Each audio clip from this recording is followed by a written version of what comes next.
us in your prayers as we talk to you just a few minutes. Might be a little different this morning. It's more of a teaching lesson. But we need to understand some things. You know, your people say, well, I don't know what the world's coming to. I do. It's coming to an end.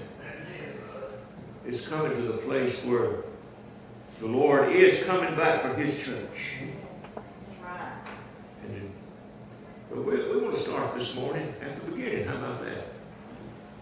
Genesis 1 and 1. In the beginning, God created the heaven and the earth.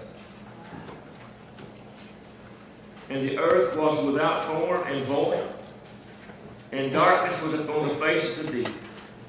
And the Spirit of God moved upon the face of the waters. And God said, let there be light, and there was light. Now the Hebrew word in that second verse, and the earth was without form and void. The Hebrew word that was translated was is a word called hayah, H-A-Y-A-H. And it's, you know, Hebrew language is kind of like, and I'm not a Hebrew expert, but as you begin to look back and research this thing, you'll find out that the Hebrew language is a lot like English. It's got a lot of different meanings and words. And the word that was translated by the King James translators as was, in that verse 2, means became or become. It means to exist. And many, many times through the Bible, it is translated became. In chapter 2, verse 7, when it says man became a living soul, it's the same word. In Genesis 2 and 10, where it says, and a river went out of Eden to water the garden, and from there it was parted and became, in the forehead, same word. It's translated as became in Genesis 19:26, Genesis 20:12, Genesis 21:20, Genesis 24:67, and on and on and on. We see it in the Bible translated became or become. But see, we have to understand that the translators had already been taught what they considered as the truth, and a lot of times they leaned toward what they had heard instead of what would actually have fit in the translation. But you have to understand either God created a shapeless, formless mass of misery, or it became that. And I think we all understand and know that what God creates, all of His work is perfect. And see, so we have, when you begin to see that it's became instead of was, we understand, we see a different story. Isaiah, in Isaiah 45 and 18, says that God did not create the earth in vain, which is the same word translated without form in Genesis 1 and 2. So He didn't do it. It became that way. Now, you know, as we look through the Bible, when we see that God had created something and it became void and without form and full of, and if you run that back in the Hebrew, and darkness upon the face of the deep, without form and void, you'll find out it says it became a wilderness full of darkness and misery. Now, God had created that way, it became that way. As you look through the prophets, you will find out that there was a cherub, an angel named Lucifer, that God had put in charge here as He created this thing, waiting upon the time that He was going to create man in His image and after His likeness. And you can read those things over in Ezekiel and in Isaiah, the 14th chapter, Ezekiel 28, and several other places, and see the story of this cherub as he was created to lead all creation in praise, but he began to exalt himself until the time that he rebelled against God. And let me tell you something, folks.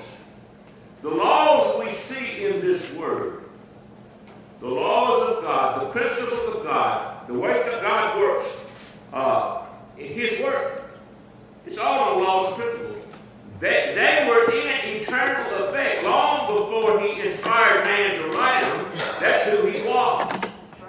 God didn't change when man came along. God had always been God. His principles were always his principles. His laws were always his laws.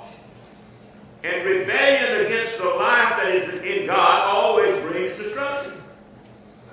God is life. Outside of that, you're walking in destruction and death. Now, because it doesn't happen suddenly, man begins to decide that maybe it was not going to happen.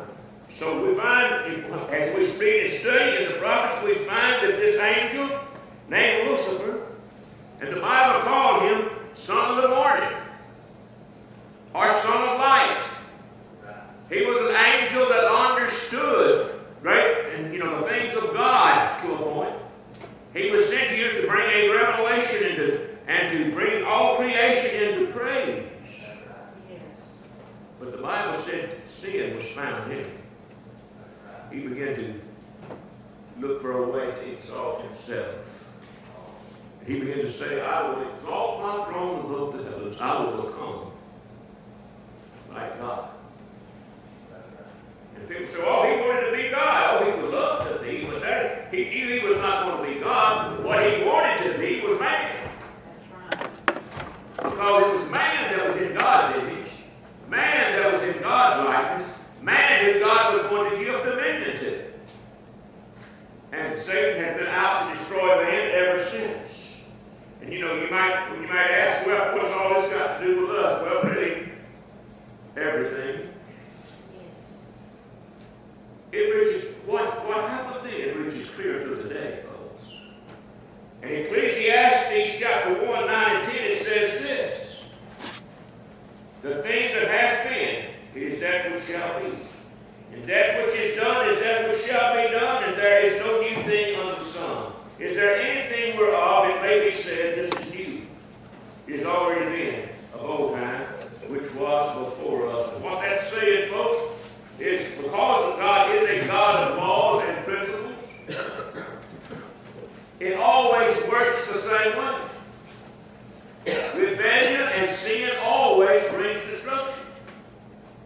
So whatever is sown into the laws of God, the system of God, works the exact same way over and over and over. Sin always brings destruction and death. It always does, folks. And so when this angel who was in charge at the time began to rebel against God, again decided to go his own way, everything began to break down. Now, the angel is no longer in charge. Guess who is? Man. Man. No other creature in the creation can make a difference in the long run except you and me. Except man. Now Proverbs 30 and 21, it lists some things that causes the earth to be disquieted. We're going to read that sometime. We're not going to read all of them. But the very first thing it says there, that what disquieted, disquieted means it makes it tremble. It causes it to flee. It brings it out of its rest. Now get a hold of this. And the writer of Proverbs said there were some things that cause that. And the very first one is a servant when he reigns or becomes ruler. A servant when he reigns. What that means is the leadership who is under bondage itself tries to lead a nation or a people into life. He said it causes the earth to be disquieted. Because if he's under bondage, if she's under bondage, she can't lead a nation, a people, or a church into life. And he said it causes the earth to tremble. Do you understand there was no earthquakes till sin came along? No volcano eruptions? No tornadoes? Where were they all birthed? They were birthed out of the consequences of sin, what man had sown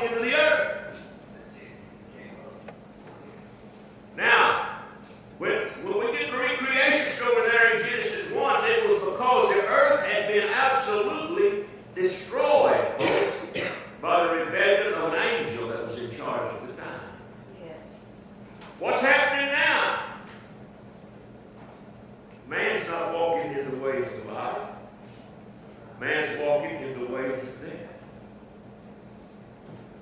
And it causes the earth itself to become unruly. Man is in dominion, and the seed he sows comes up. And what we are seeing around us, across the world, is the seeds of rebellion coming up. Coming up. We don't think, that what we're doing is going to affect anything. What we do affects everything. And the more seeds of rebellion that is sown, the greater the harvest becomes, or the judgment becomes. Amen. The more that hey, look at the natural again. It all works the same way. You want a big garden, plant many seeds. Yes. Man has planted the wrong seeds, many, for too long. And the only thing that is, they are warring, so many people is warring against Jesus, not understanding that he's the only thing, that his mercy and his grace that is standing between them and judgment now. Did y'all see, we talked about it Thursday, this week over in Queensland, Australia, they've got a bill before their government to outlaw the name of Jesus on anything that goes to the school at all. It can't be on a Christmas card, it can't be on a note, they can't say Jesus at all. The article I read said the guy that put it forth said he was afraid that if people saw, the children saw the name of Jesus, that they would begin to inquire about the Bible and it would change the way they thought. Well, praise God, if it changed the way they thought.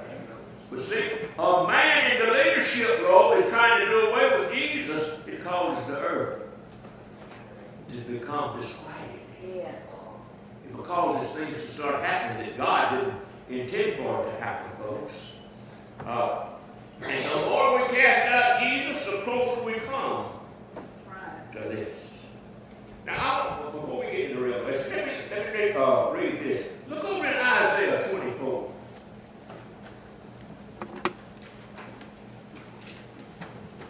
I want us to see these things, folks, so that we'll know, because we have been called to carry the light of the world, whether we like it or not. We have been called to do that. That is our calling. Isaiah, looking ahead through time. We'll start at the 19th verse. Isaiah 24:19. Isaiah seeing our day, seeing what's coming. He said, the earth is utterly broken down. The earth is clean dissolved. The earth is moved exceedingly. Do you see that? The earth shall reel to and fro like a drunkard, and shall be removed like a cottage. And the transgressions thereof shall be heavy upon it, and it shall fall and not rise again. Do you see that? Isaiah said that because the transgressions would get heavy upon the earth, that it would come. Come on now. It would fall, it would stagger and fall and would not rise. He's talking about this natural world in its sinful state. What he said, it will become a wilderness full of darkness and misery, void and without form.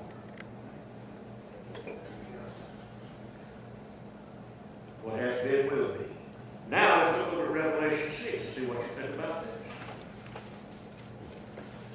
Revelation is the 6th chapter. When sin has come to its fullness and judgments are being poured out. Look at verse 8. He's opened these seals of judgments and things are beginning to come forth. Time is beginning to issue in the judgment. Verse 8 says, and I looked, and behold, a pale horse. And his name that sat on him was Death, and hell followed with him.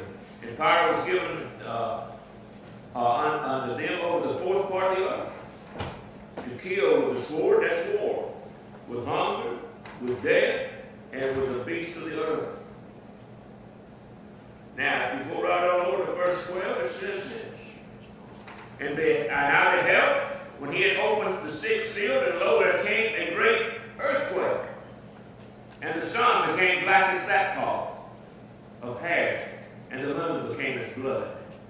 And the stars of heaven fell into the earth as a fig tree casteth her untimely figs when she is shaken of a mighty wind. And the heavens departed as a scroll when it is rolled together.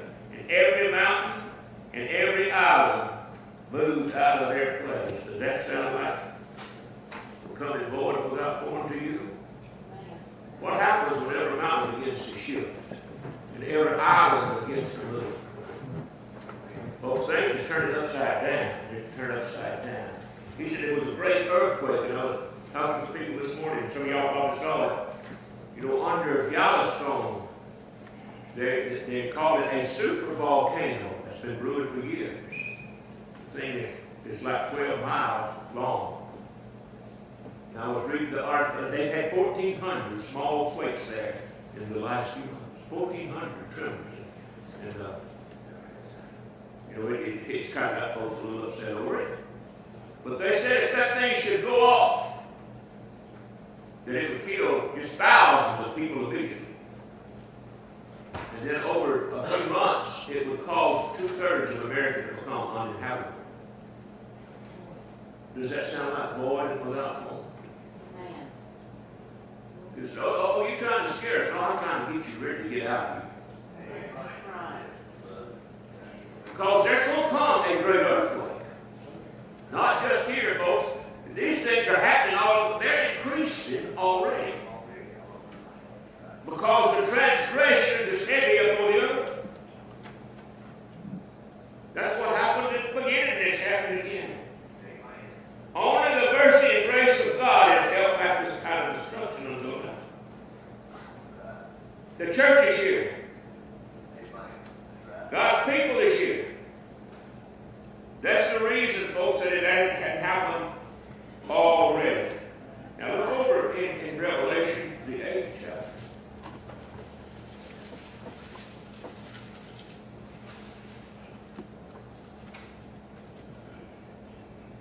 He starts himself first angel sounded. And there fire hail and fire mingled with blood, and they were cast upon the earth, and the third part of the trees were burned up. All the green grasses burned up, and the second angel sounded, and it was a great mountain burning with fire, was cast into the sea. The third part of the sea became blood, and the third part of the rivers of the creatures which were in the sea and had life died, and the third part of the ships were destroyed. And the third angel sounded, and there fell a great star from heaven, burning as if it were a lamp, and it fell upon the third part in the rivers and upon the fountains of water. And the name of the star is called wormwood, and the third part of the water became wormwood, and many men died because of the water, because they were made bitter. And the fourth angel sounded, as the third part of the earth was smitten, and the third part of the sun was smitten, and the third part of the moon, the third part of the stars, so that the third part of them was darkened, and the day shone not, or the third part of it in it, and the night likewise. Do you see all this? He saw a star, he saw an asteroid hit them. And science is warning over and over and over about the possibility of an asteroid hitting the earth, knocking it off its axis, just devastating everything. Not while I'm here. Not while you're here. This is the judgment when sin comes to the fullness.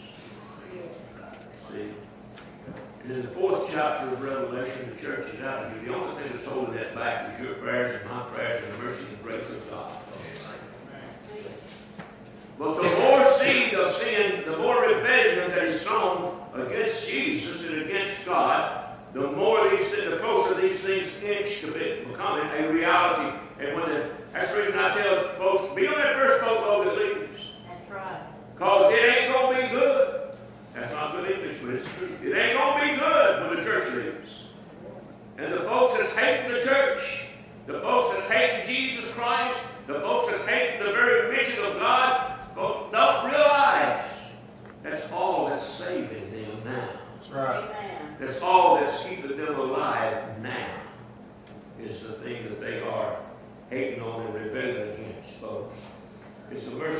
grace of God. It's the church of God. It's to those that are praying, that's lifting up the name of Jesus, that's praying for salvation for people, that's holding this thing back now. And you hear folks say this, well, I don't know really whether the Bible's true or not. But if all these things start to happen, I'll get saved then. You mean to tell me that you can't see what's happening now, but you're going to see what's happening then? And put it together with what the Word is not. I mean, it's just going to be a bad time. You're not going to put it together with a judgment. And after a while, when you reject the truth so long, after a while, the truth ain't going to matter to you. It just doesn't. Your mind becomes blind. The truth doesn't matter. You just start looking for your own answer. How do I get out of this right now? And folks that's waiting on the tribulation to get saved are playing a foolish game. Will there be people in the tribulation saved? Yes, there will be. But I don't think there will be any of those that says, I'm going to wait till then. I just don't. I just don't. Sin increases. As sin increases, the darkness also increases. Folks. And people won't see and they can't see. There was a piece on NBC. Some of you may have saw that. I saw the article that was written about it. And it said this. Your children will be microchipped sooner rather than later. Because the parents will demand it. In these troubled times, it said, we can save the children because if we microchip them, wherever they're at, we can find them on the computer. Never lose a child. It said the parents will demand it, and it's coming sooner, they said, than later. And we saw the other day, a couple weeks back, where the company up in Wisconsin microchipped their employees. They can clock in, they can open the doors, they can do everything in there. We just handle the chip. And they're having, I saw this yesterday, they're having microchip parties across America. They are selling T-shirts that says, I've been chipped. Here they are. It's because we don't see what's happening, folks. And I guarantee you there is people that sits in the church, has been in the church for years, that's running to get chipped already. Is this the mark of the beast? No, this is not yet, but it's moving into that. People will get so used to it, it'll be a common thing. Yeah. That's right. We don't see because the darkness has become great. It's moved into our places of worship. It's moved behind the pulpit, to people behind the pulpit. Are preaching this stuff as good. Preaching this stuff as progress. No, it's darkness, folks. It's darkness, folks, and it will destroy you. It will destroy you. Paul said this way back in his time.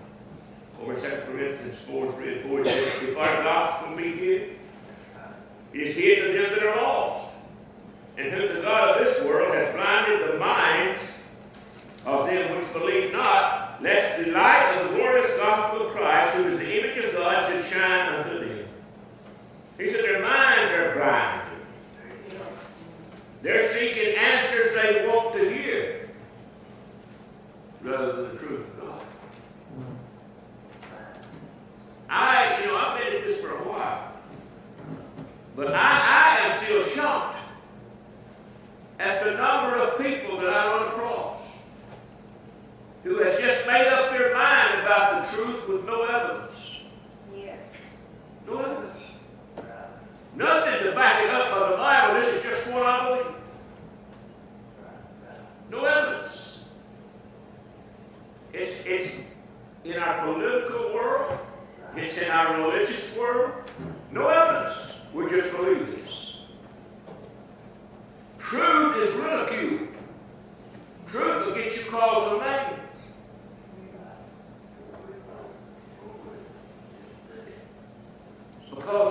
darkness has become greater. The darkness looks like the reality and not the light. Blinded, folks.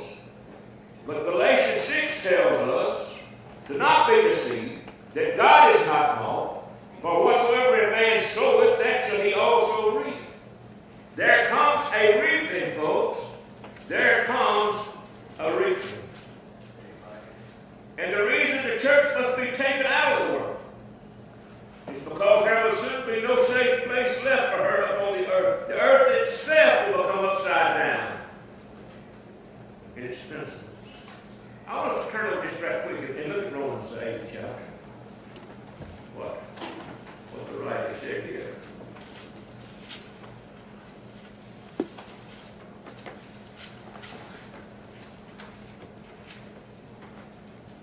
Eighth chapter, 18th verse. He said, "For I reckon that the suffering of this present time is not worthy to be compared with the glory which shall be revealed in us. For the earnest expectation of the creature," that word means the creation. The expectation of the creation waits for the manifestation of the sons of God. Amen. For the creation was made subject to vanity, not willingly, but by reason of him who is subjected the same in hope. Because the creation itself also shall be delivered from the bondage of corruption into the glorious liberty of the children of God. For we know that the whole creation groans and travaileth in pain, brother, until now. It said all of creation right now is in bondage because of what man is thrown into it, and it's waiting for the manifestation or making plain the children of God. It's waiting for the children of God to set it back right by speaking the truth, by sowing the seeds of truth. The creation does not recognize us. You know why? Because we hadn't recognized who we were. It recognized Jesus. When he spoke to the water, it became wine. He got on a donkey that never been rode and rode it. He told the storm to lay down, it laid down. What would happen if every born-again person tomorrow began to speak nothing but what the Word said? It's going to happen. It's going to happen. But till it does, creation is going to continue to tear itself apart under the weight of the transgression. See?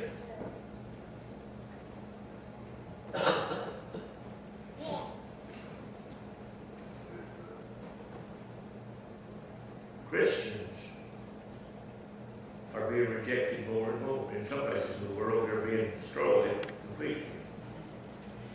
Other places, as the persecution has just started, we're just beginning to be ridiculed. I saw a picture this week somewhere in Africa where the Islamists had come and burned the church with all its people in it. Burned them. Burned them in there. So, every time you see something, understand this. Every time things like this happen, the seed for destruction is sown into the earth, and the earth begins to react violently. It wouldn't just wake up one morning and start having an increase in storms, and an increase in heat waves, and an increase in floods, and an increase in volcanoes and tsunamis. You know, I was wrong before I ever heard of a tsunami.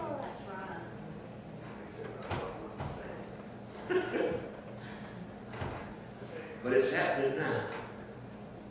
Now, in 2 Timothy, Paul told Timothy that evil men and seducers would wax worse and worse, deceiving and being deceived. Not get better, get worse. Yes. See, the church must be taken out so that the judgment can fall and Christ can come back with the sons of God manifested to put the thing back right. Now,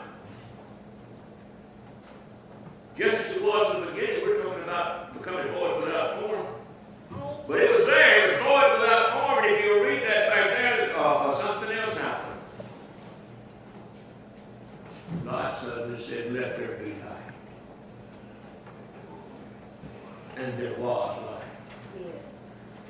And the darkness began to roll back. And see, it was 4 days later before God made the sun, the moon, and the stars, naturally. That's right. So when God declared, let there be light, he stepped out, and the revelation of him spread over all the creation. And the creation understood he was God, and everything he said the creation did. The power happened in the creation because when he said it, the power in that word caused it to be. Amen. That's right. Let there be light, and there was light. That's right. And it was good. And all the darkness and all the evil that had been there that had destroyed the earth began to fall to the revelation of God. And the earth began to right itself. And as God would say, let this happen, and it would happen. And let this happen, and it would happen. And trees begin to grow, and the waters begin to settle themselves where he put them. Everything began to happen. It was good. Read that whole story. God said that it was good. Everything he said began to happen, and it was good. So just as it was then, it will be here after the chaos. Folks, light's coming. And all creation will bow before the one that caused it to be. For it is written, as I live, said the Lord, every knee shall bow to me, and every tongue shall confess to God. We're moving into that great darkness, folks, but one day there will be great light. God's just waiting on the church to right herself, to speak his word, to live according, to be committed to Jesus.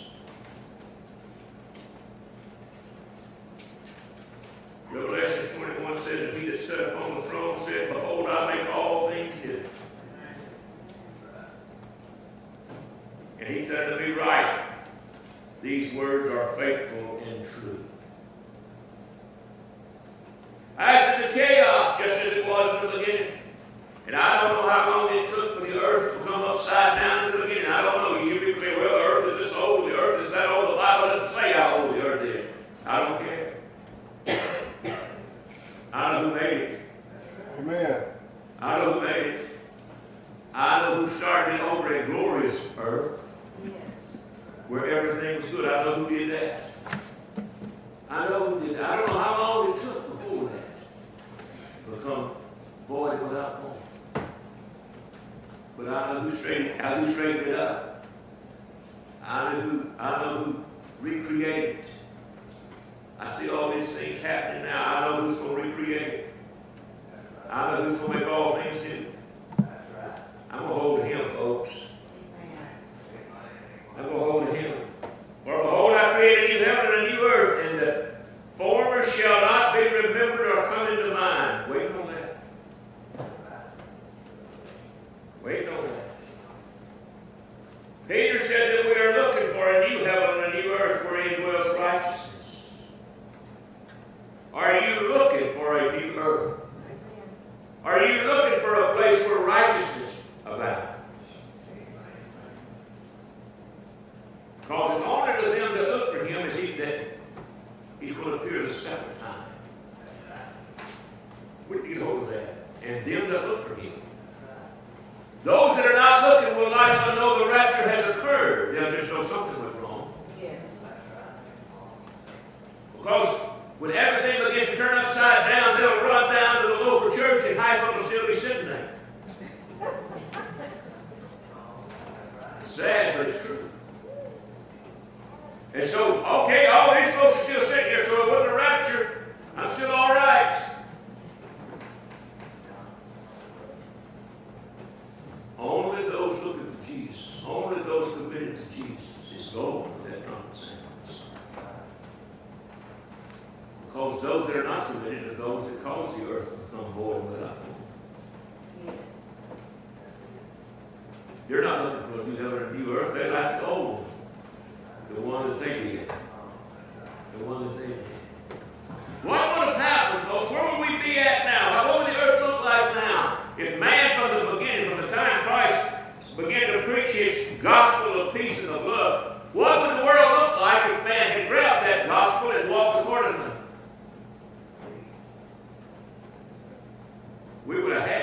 disease left right now. Right now. It would have been like Eden. It would have been like Eden. But man didn't want it. Wanted to go his own way. Because man listened to the voice of the angel that caused the chaos to start with. And he said, you shall not surely die. It's happening now. Happening now. We can work this thing out if we just all get together. When you can't all get together. When in history has men got together and stuck to do good? When man begins to get together without Jesus, they begin to figure out how we can rule over everybody else. Because it's that same spirit. I will be like God. And we've saw it over and over and over again. But there's coming an end now. There's coming an end now. And I've said it several times, and I'll say it one more time. And I know you get tired of hearing it, but we have to know it. There is a trick just waiting to be pulled. That would cast the whole world in the fulfillment of the prophecies. It will make the whole world say, we've got to get together. We've got to have a leader that can lead us out of this. The Antichrist is already alive and well. How do I know that? Because I see where we're at in prophecy. Now, is he in power? No, he can't be in power to the church leaders. But we're just beginning to see the groundwork laid. Talking to a guy yesterday, he called me up with some questions. He was wanting to know about the temple. Will the temple be built and all this when the Antichrist comes? Yes, it will. Because the Bible says that he will sit down in the temple of God, showing himself that he is God. Now, I believe that temple will be built in Israel under the covenant that he will make with the Jewish people for 7 years and then break it in the middle. Yes. This word, folks, is true. Believe it or not, like it or not, it's true, and we're living in the consequences of what it says. Right or wrong? I'm talking if we're living on the other side of it, we're in the wrong, and it's going to happen just like he said that. If we're walking after Jesus, it's going to happen exactly like he said to you. That trumpet sounds, well, this body's asleep or still walking around here with that trumpet sound. If Jesus is in your spirit, you have a born-again spirit, all hell can't keep you down, even if you're buried. That grave will open up and out you will come in a new body. If you're still here, this old body will fall off into a glorious body. And the sons of God will come back with Christ. When I say something, that's the family to right everything that sin has done. And Jesus will make it all new. And the creation will look at man. That's what creation did with Adam until Adam failed. All creation looked at Adam and said, that's the image of God. All creation, as long before sin entered, all creation was subject to Adam. God made it that way. Let them have dominion over everything. God gave it to Adam. And all creation looked at Adam and said, that's the image of God. Just like it did with Jesus, the second Adam. See? What's going to happen when all the saints of God, from the beginning, those that trusted Him, steps back into this creation in a glorified body?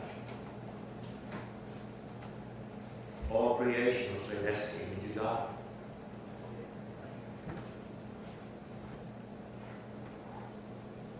And all creation will be right. It'll be right.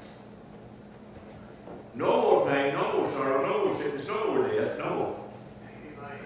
I don't know about you, but I'm looking forward to that. But the chaos is coming, folks. We will either stay in it and be part of it, or we will be taken out.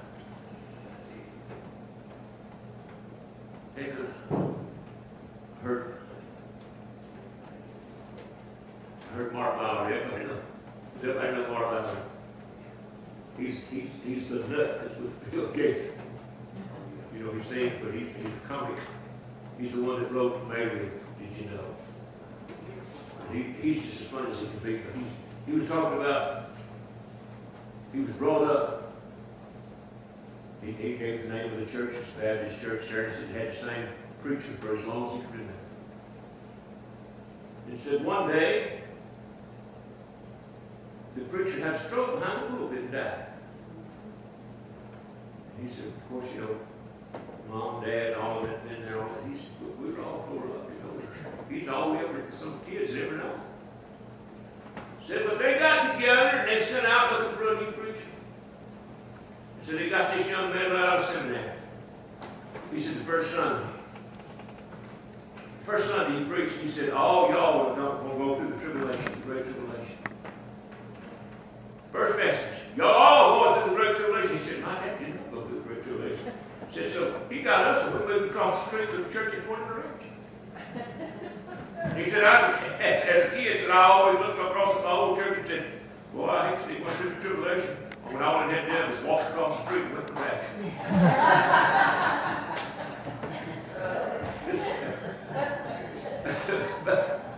It doesn't matter what we teach. It matters what God said. That's right. What we teach, folks, it's not going to happen if it's not what God said. It's just going to bring us into the chaos. You ain't got to walk across the street. Get a hold of Jesus. Get a hold of Him. For as He rose and went back to the Father, so shall we also rise. Hallelujah.